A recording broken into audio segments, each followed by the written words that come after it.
Mas olha que interessante, né? Existe algo que pode nos afastar de Deus. Eu preciso falar isso, né? E tinha algo que podia afastar Jonas de Deus. O nome disso é pecado. Lá em Isaías capítulo 59, versículo 2, diz que os nossos pecados fazem separação entre nós e o nosso Deus. Então, o que Jonas estava fazendo quando ele estava fugindo de Deus, era pecado. E o nosso pecado nos afasta de Deus. E se não é Deus agindo soberanamente para se aproximar de nós, nós relutaríamos muito em voltarmos para Deus. Deixa eu dar um exemplo muito simples disso. Você conhece pessoas que se afastaram da igreja? Conhece, não conhece? Eu conheço algumas. E quando você fala para ela assim, vai para a igreja, volta para a igreja, você precisa voltar para os caminhos do Senhor, geralmente a resposta dele é assim, um dia eu vou. Um dia eu vou. Um dia eu vou lá participar com vocês. Sabe por quê? Porque o pecado endurece o coração humano. E o pecado é prazeroso e nos afasta de Deus. Se não for Deus agindo no coração daquelas pessoas, elas não voltam para a igreja. E eu preciso falar para vocês que é Deus mesmo. Porque o desejo de adorar ao Senhor vem de quem? Vem dele para com as nossas vidas. Esse desejo nunca foi nosso, sempre foi dele. Em outras palavras, antes de você falar de Jesus para alguém, o Espírito Santo já tocou no coração, o Espírito Santo já mexeu com o coração, o Espírito Santo já atuou muito antes. Muito antes. Muito antes. E o que Jonas ainda não tinha percebido é que tudo isso era a ação de Deus para que ele estivesse ao lado de Deus. Então, Deus tira Jonas do abismo para que Jonas volte a andar ao lado de Deus. Deus poderia ter deixado Jonas dentro da barriga do peixe e ter deixado Jonas morrer? Poderia. Poderia. Ele não fez isso, mas ele poderia. Ele poderia. Mas ele vai lá, resgata Jonas mais uma vez, para que Jonas volte a andar com Deus. Eu gosto muito dessa expressão andar com Deus, porque ela me remete lá ao início, lá Gênesis 5, a um personagem chamado Enoque. E lá em Gênesis 4, Gênesis 5, tem um padrãozinho, bem simples assim. Fulano de tal nasceu, viveu tantos anos e teve filhos. Viveu mais tantos anos, teve filhos e filhas e morreu. Quando chega em Enoque, diz assim, Enoque viveu tantos anos e teve filhos. E não mais era, porque Deus o tomou para si. Andar com Deus é tão extraordinário, é tão bom, que Deus até pega algumas pessoas e leva para mais perto dele, para andar com ele. Enoque é um dos personagens bíblicos que ainda não morreu. Que ainda não morreu. Você tem um outro personagem que não morreu ainda. Elias. Elias é um daqueles profetas de um dos períodos de tempo que a Bíblia faz milagres. Tem 3 períodos de tempos em que aparecem milagres na Bíblia. O primeiro, Moisés / Josué. Esse é o primeiro. O segundo, Elias, Eliseu. O terceiro, Jesus, discípulos. Elias, quando ele estava perto do fim da caminhada dele aqui, ele passa o manto para Eliseu, e quando ele passa o manto, vem a carruagem de fogo, e toma Elias, e leva Elias para o céu. Esse é o segundo personagem bíblico que não morreu. Mas é interessante 2 coisas nesses 2 personagens. Ambos andaram com Deus. Era isso que Deus queria de Jonas. Deus queria que Jonas andasse, caminhasse com ele, cumprisse aquilo que Deus estava chamando ele para cumprir, e não mais fugisse, mas que pautasse a sua existência a partir de relacionamento com ele. O que Deus quer de nós? A mesma coisa. Qual foi o grande peixe que Deus te tirou? Qual foi a profundeza que Deus te tirou? Qual foi a angústia que Deus te libertou? Qual foi a luta que Deus te tirou? Ele te tirou de tudo isso para que você ande e caminhe com Ele. Ande e caminhe com Ele. Então eu tenho algumas coisas para dizer para você. A primeira, Deus nos salva de situações variadas. Eu sei de pessoas que foram salvas de morte por Deus. Eu sei de pessoas que foram salvas de situações de conflitos por Deus. Eu sei pessoas que estavam em trabalhos que não eram para elas e Deus as tirou desse trabalho por Deus. Às vezes nós pensamos que Deus só está agindo em situações extraordinárias, grandiosas, em peixes grandes. Em situações pequenas, Ele tem nos livrado do mal. Não foi isso que nós acabamos de orar há poucos instantes? Mas livra-nos do mal. E Ele tem nos livrado. Ele tem nos livrado. Nós poderíamos fazer uma lista de testemunhos que a igreja poderia dar a respeito disso. E às vezes nós perdemos um pouco o tato nisso, né? O time nisso. Nós perdemos de observar Deus agindo na nossa vida e perdemos o tato de testemunhar Deus agindo na nossa vida.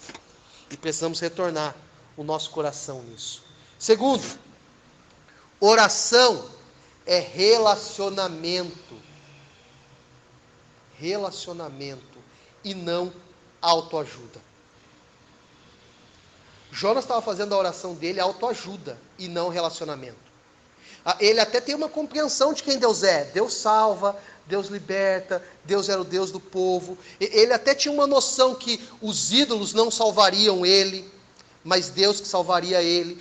Ele tinha um cognitivo acertado a respeito de Deus. Mas ele não tinha conhecimento do quanto que a oração é essa esfera de intimidade, de relacionamento, de estar, de profundidade, de caminhar junto. Porque eu dei o exemplo de Elias e dei o exemplo de Enoque. E daí a pergunta que vocês deveriam fazer é: como eu ando com Deus? Se relacionando com Ele, orando, falando com Ele, apresentando seu coração para Ele, mas também esperando Ele falar com você. E Ele fala. Então a oração não é uma via única, em que você está falando tudo para Deus, mas que Ele também fala para você. E nós precisamos estar muito mais atentos ao que Ele fala conosco, do que ao que nós falamos com Ele. O que é mais importante para a sua vida, é o que Ele fala ao seu coração, do que o que você fala para Ele. Então ouça o que Ele tem para dizer para você. Ouça o que Ele tem para dizer para você. Terceiro, não tem como fugir dos planos de Deus. Você corre para lá, você corre para cá, você vai para uma cidade, vai para outra, você pega um ônibus, pega um navio, mas não tem para onde fugir. Não tem para onde fugir. Deixa eu falar algo para você. Deus é muito mais poderoso que você. Deus é muito mais inteligente que você. Deus é muito mais esperto do que você. E a faculdade que você está fazendo, Deus já é PhD. Em outras palavras, em nível de experiência, Ele está anos-luz de você. Em nível de como agir em determinadas situações, Ele já vivenciou e já demonstrou isso muito mais do que você. Em níveis de saber o que fazer com a sua própria vida, Ele sabe muito melhor do que você. Então não se esqueça, não tem como fugir dos planos dele. Então, deixa eu falar algo muito sério com você. Para de ficar dando murro em ponta de faca. Para de ficar batendo a cabeça por aí. Para de ser parecido com... É a avestruz que esconde a cabeça na terra? Para de ser igual ao avestruz escondendo a cabeça na terra. Tira a cabeça da terra e vai viver o que Deus está te chamando para viver. Só. E só isso. Quarto, Deus dá razão, motivo e sentido para as nossas vidas. Sabe por que às vezes parece que a nossa vida está perdida, confusa? É porque nós não temos buscado a razão, o motivo e o sentido em Deus, mas em várias outras coisas. Talvez em dinheiro, talvez em faculdade, talvez em família, talvez em casamento, mas não em Deus. Mas não em Deus. Se Deus é a razão, o motivo e o sentido das nossas vidas, nós encaramos tudo que está à nossa frente com coragem, com ousadia, com intrepidez e permanecemos no caminho. Permanecemos no caminho. Aí tem uma diferenciação de razão, motivo e sentido que nós pensamos que Deus tem para nós e razão, motivo e sentido que verdadeiramente Deus tem para nós. Tem uma diferença, tá? Entre o que nós pensamos que Deus tem planejado e o que verdadeiramente Deus tem planejado. De tal forma, você tem uma diferença entre abstrato e concreto. Aquilo que nós pensamos e aquilo que de fato é. Então, o que é melhor? O que de fato é. Porque se você pautar a sua vida no abstrato, você vai viver uma utopia, um sonho, algo distante daquilo que verdadeiramente é para você viver. Agora, se você viver a partir do fato real, do concreto, a partir daquilo que os seus olhos estão vendo, e em Deus enxergar além do que os olhos podem ver, coisas extraordinárias começam a acontecer. Mas às vezes, o que nós mais fazemos é lamentar, murmurar e não nos firmarmos naquilo que é real. Então eu quero encerrar com 4 aplicações. 4 aplicações. A primeira delas, clame a Deus. Clame a Deus. Há coisas no seu coração que só você e Deus sabe. E mais ninguém sabe. Quando essas coisas começam a brotar no seu coração, o que você faz? Clama. Clama a Deus. É interessante que, quando a gente lê na Bíblia, dá a entender que orar é um nível e clamar é um segundo nível. Vocês têm essa percepção ou só eu? Eu não parei para ler nada nesse sentido, é só minha percepção que eu tenho quando eu olho para a Escritura. Tenho a impressão que orar é um nível e clamar é outro. Orar, clamar. O que eu estou propondo aqui é que quando você se encontra igual Jonas, clame. Clame. Clame. E eu não estou falando para você esperar estar na barriga de um grande peixe, tá? Talvez o seu grande peixe seja outro. Mas clame. Segunda aplicação, bem simples. Confie no Senhor. Se nós falamos tudo isso acerca de Deus, e falamos tudo aquilo acerca de nós mesmos, confie nele. Confia no Senhor. E é interessante como nós falhamos nessas coisas simples. Confiar em Deus. Confiar em Deus. Às vezes nós pensamos assim, essas palavras não consolam nada. Palavras verdadeiramente não fazem nada. Mas a atitude prática de confiar em Deus, isso faz. Isso faz. Toda a diferença. Espera no Senhor, confia nele, e o mais ele fará. Às vezes nós esquecemos, mas a Bíblia é repleta de promessas como essas, para mim e para você. De tal forma que algumas pessoas dizem que a Bíblia tem mais de 2.000 promessas. E que se nós colocarmos ela uma por dia, nós viveremos muitos anos da nossa vida experimentando dessas promessas. Confia no Senhor, porque confiar no Senhor nunca vai ser vão. Pelo contrário, há promessa a respeito disso. Há promessa a respeito disso. Terceira aplicação. Caminhe com o Senhor. Caminhe com Ele. É interessante a figura do caminhar, porque a ideia do caminhar é uma ideia de esforço. É uma ideia de ativo, de ser ativo. Ou melhor, proativo. Nós, durante muito tempo da nossa caminhada de fé, fomos muito passivos. Esperamos as coisas caírem do céu. Esperamos as coisas acontecerem. Esperamos tudo dar certo. Nós temos que confiar no sentido de que as coisas acontecerão, sim, claro que sim. Mas ao mesmo tempo, caminhe. Não fica parado não. Vá adiante. Vá além. Dê mais um passo. Talvez esteja doendo, mas dê mais um. Talvez seja difícil, mas caminhe mais um pouco. Não fica parado não. Se você ficar parado, pensamentos ruins virão. Se você ficar parado, a sua mente vai começar a ficar ociosa, vazia. O teu corpo não vai trabalhar. E coisas ruins vão começar a vir ao teu coração. Não faça isso. Caminhe, ande, vá além. Olhe para Jesus e vá até Ele. Vá até Ele. E perceba, eu não estou falando tudo isso a respeito de salvação. Eu estou falando tudo isso a respeito de intimidade, de relacionamento. Eu tenho falado tanto de oração, clamor, leitura bíblica, mas se você não pegar a sua Bíblia, e se você não ajoelhar e não orar e não ler a sua Bíblia, tudo isso vai ser vazio. Então caminhe com Deus, vá. Vá. Vá.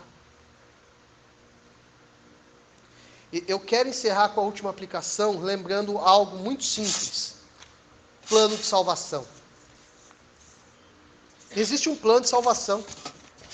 Se você é adepto das 4 leis espirituais, ou da cosmovisão cristã, criação, queda, redenção, consumação, ou se você é favorável a outras formas de entender o plano de salvação, eu quero te dizer que Deus continua salvando pessoas e continua executando o plano dele. Deus não está no céu, sentado no trono, vendo Netflix. Deus está executando o plano dele na humanidade. E o plano dele de salvação inclui eu e você, para nos salvar e para levar outras pessoas a serem salvas. Isso me faz lembrar um filme, Até o Último Homem. Vocês já assistiram? A cena que impactou vocês provavelmente é a mesma cena que eu. É ele orando, Senhor, permita que eu possa salvar mais um. Senhor, permita que eu possa salvar mais um. Isso vai repetindo e ele salva muitas pessoas. Muitas pessoas. Acho que essa deve ser a nossa oração. Deus, permita que mais um entre nessa igreja e seja salvo. Permita que nós possamos levar a mensagem de salvação para mais um.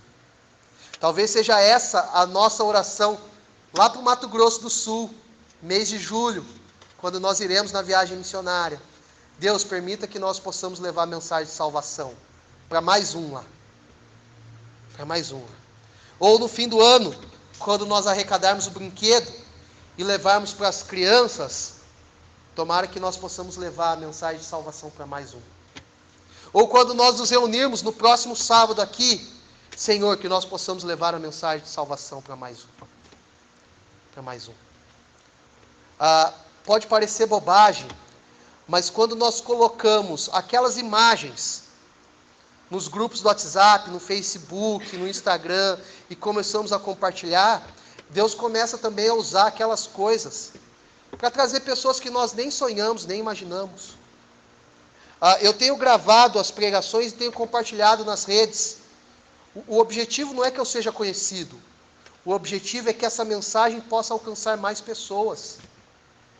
E outras mais, e assim por diante. E assim por diante. O nosso objetivo é que mais pessoas sejam alcançadas dentro do plano de salvação de Deus. Amém?